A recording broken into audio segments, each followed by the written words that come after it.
Peter Schiff says he gets Bitcoin, but not USD-Pegged Stablecoins, floats gold-backed token plan. The vocal crypto and Bitcoin critic advocated for gold-backed stablecoins instead of US dollar-pegged ones, and he plans to launch one himself. Peter Schiff, vocal proponent of gold and a longtime critic of cryptocurrencies and Bitcoin BTC $103, 475.10, said he intends to launch his own gold-backed token while taking a dig at the value of US dollar-pegged stablecoins. I get Bitcoin, but not US dollar stablecoins, Schiff posted Friday on X.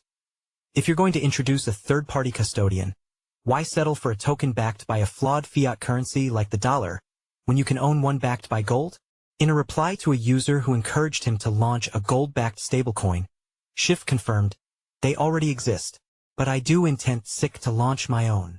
His remarks come as the U.S. Senate passed the so-called Genius Act to regulate the rapidly growing stablecoin sector, a type of digital currency with prices anchored to an external asset such as fiat currencies.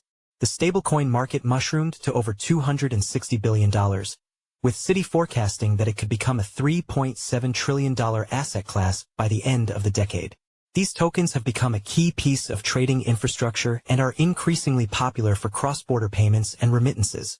The market is dominated by US dollar-backed tokens like Tether's USDT and Circle's USDC. Gold-backed tokens, meanwhile, make up a niche but growing segment with a market size of around $2 billion. Contrary to fiat-backed stablecoins, gold tokens are mostly used as a store of value, like their physical version but on blockchain rails. However, there are ongoing efforts to bring more utility for gold tokens in decentralized finance applications, for example using as collateral for loans. Read more. Stablecoin protocol USDT-0 aims to bring tokenized gold closer to DeFi. Christian Sandor is a U.S. markets reporter focusing on stablecoins, tokenization, real-world assets. He graduated from New York University's Business and Economic Reporting program before joining CoinDesk. He holds BTC, SOL, and ETH.